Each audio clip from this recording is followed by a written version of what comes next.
ఎక్కడో ఒకళ్ళో ఇద్దరు ప్రతి వ్యవస్థలో ప్రతి గ్రూపులో కూడా ఒకళ్ళు ఇద్దరు ఎర్రెంట్స్ ఉంటారని, ఎవడో ఒకడేదో చేశాడని మీరందరూ కూడా వీళ్ళందరూ కూడా ఇటువంటి వాళ్ళు అంటాం ఇబ్బంది. అట్లయితే ఎంతమంది ఎమ్మెల్యేల మీద క్రిమినల్ కేసులు లేవు, ఎంతమంది మర్డర్ కేసులు రేప్ కేసులు ఇన్వాల్వ్ అయి ఉన్నారు.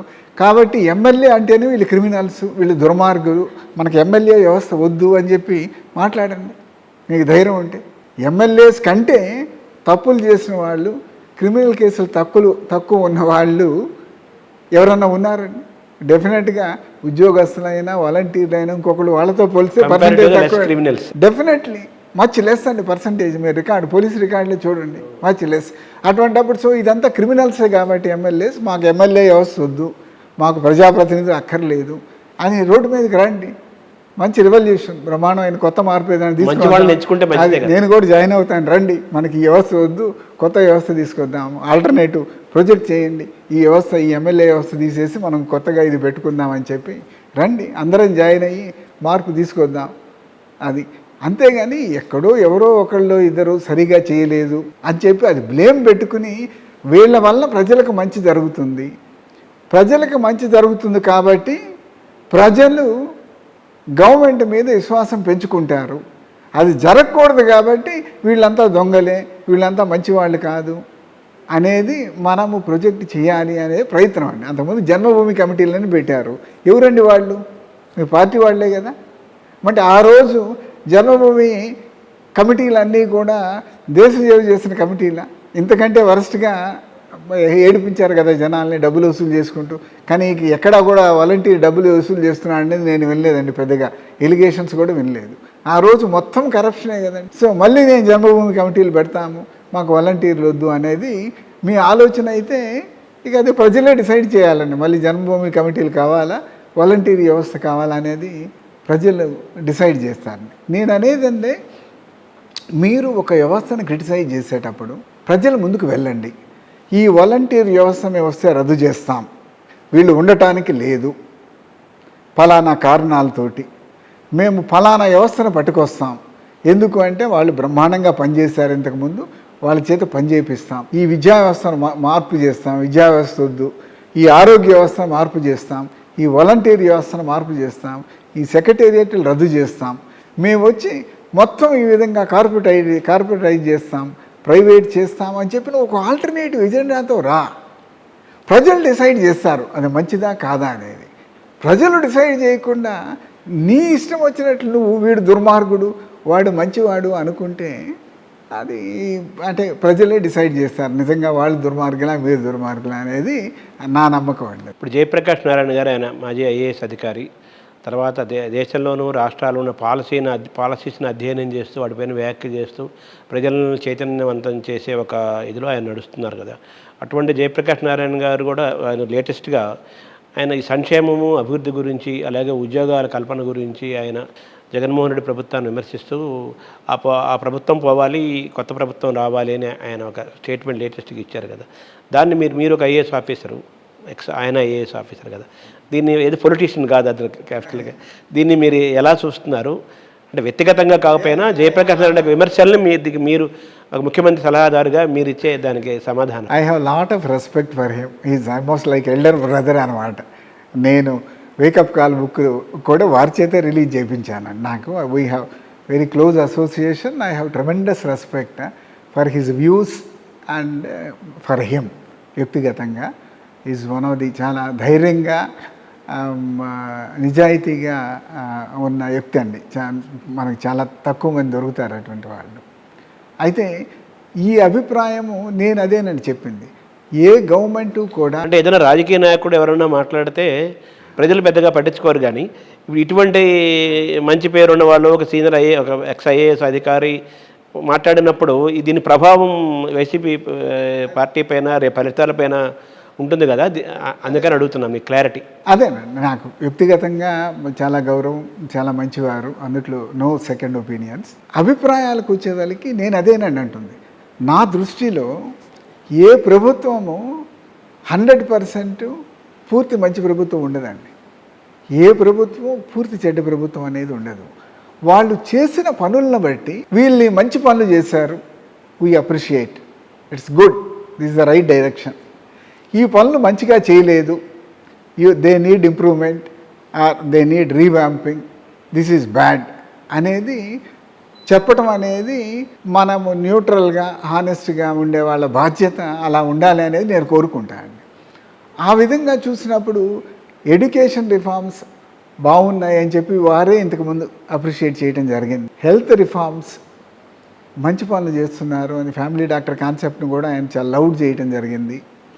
సెక్రటేరియట్ సిస్టమ్ అనేది ఆయన డ్రీమ్.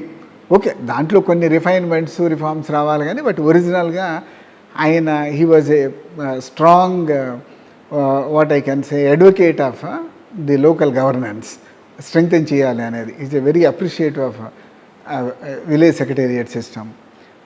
సర్వే కూడా ఆయన అప్రిషియేట్ చేశారు వ్యక్తిగతంగా అంతకుముందు కలిసినప్పుడు. అలా చాలా రిఫార్మ్స్ ఈ గవర్నమెంట్ తీసుకున్నవి కరెక్ట్ డైరెక్షన్లో జరుగుతున్నాయి. This is what I appreciate అని చెప్పి అంటాం నేను చూశాను.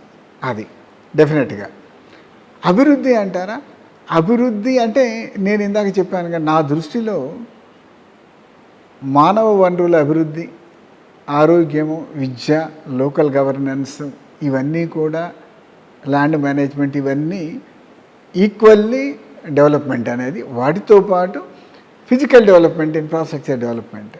మరి ఇన్ఫ్రాస్ట్రక్చర్ డెవలప్మెంట్ ఇందాక నేను చెప్పినట్లుగా ఏ విధంగానూ ఈ 5 సంవత్సరాల్లో అంతకుముందు 5 సంవత్సరాల కంటే తక్కువ చేయలేదండి. ఇంకా బాగా జరిగింది. కాబట్టి అభివృద్ధి ఇంతకుముందు 5 సంవత్సరాలు బాగా జరిగింది, ఫలానా జరిగింది, ఫలానా జరిగింది అంటే ఐ డోంట్ అప్రిషియేట్ అది.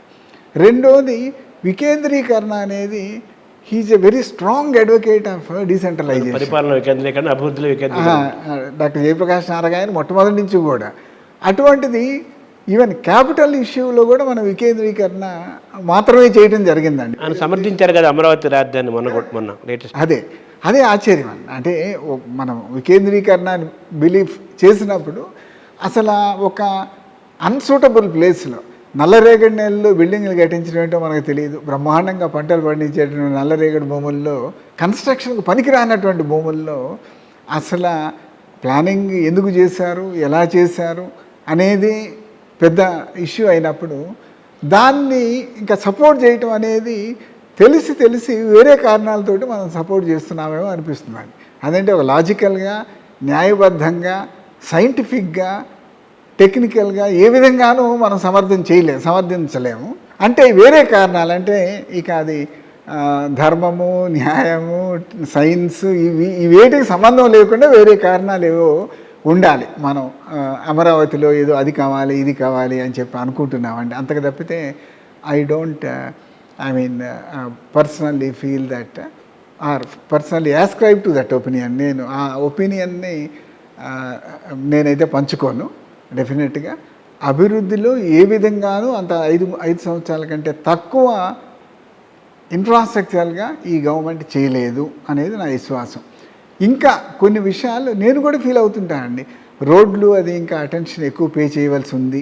పవర్ రిఫార్మ్స్ కూడా, పవర్ ఏదో అందిస్తున్నారు కానీ, and renewable energy investments large స్కేల్లో తీసుకొస్తున్నారు కానీ స్టిల్ పవర్ సెక్టర్ మేనేజ్మెంట్ ఏదైతే లాసుల్లో నడుస్తుందో, సబ్సిడీలతో నడుస్తుందో, దీనిలో ఇంకా మార్పులు తీసుకురావాలి అనే స్ట్రాంగ్ ఫీలింగ్ ఉన్న వాళ్ళని నేను ఒకళ్ళండి.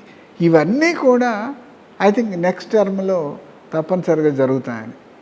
ఈ ముఖ్యమంత్రి గారు ఇప్పుడు ఏదైతే ఆయన చక్కగా సంక్షేమము, విద్య, ఆరోగ్యం వీటి మీద ఫోకస్ చేశారు, ఏది లోకల్ గవర్నెన్స్ వీటన్నిటి మీద, నెక్స్ట్ టర్మ్లో ఇప్పుడు వీళ్ళు ఏది చేయలేదంటున్నారో అది వాళ్ళు ఊహించిన దానికంటే ఇంకా బాగా చేసి చూపెడతారనేది నా విశ్వాసం అండి.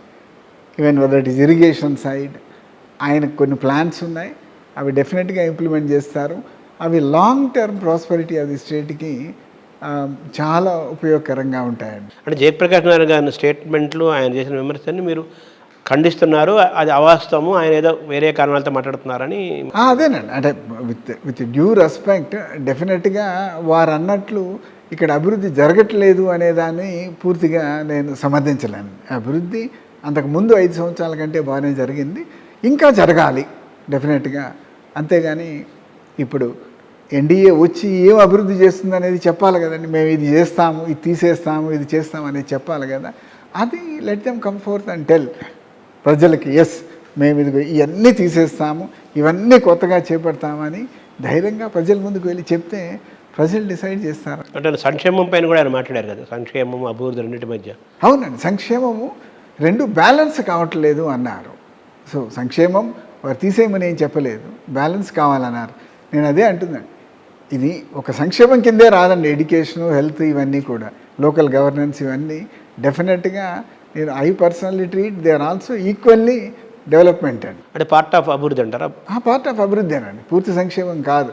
కొన్ని సంక్షేమ పథకాలు ఉన్నాయి. ఇప్పుడు వ్యవసాయమే తీసుకోండి, వ్యవసాయం 1,70,000 కోట్లు ఖర్చు పెట్టారు గత 5 సంవత్సరాల్లో. కొన్ని స్కీములు ఇంప్లిమెంట్ చేశారు. స్టిల్ నేను ఒక వ్యవసాయం తెలిసిన వాడిగా, వ్యవసాయంలో పనిచేసిన వాడిగా, నాకు ఇంకా ఇది చేసింది రైతులకు సరిపోదు, ఇంకా ఏదో జరగాలి, చేయవలసింది ఎంతో ఉంది, సమహం వీళ్ళు అసలు ఏం చేయాలి అనేది వీళ్ళ క్లారిటీ లేదని నేను అప్పుడప్పుడు అనుకుంటూ ఉంటానండి. అది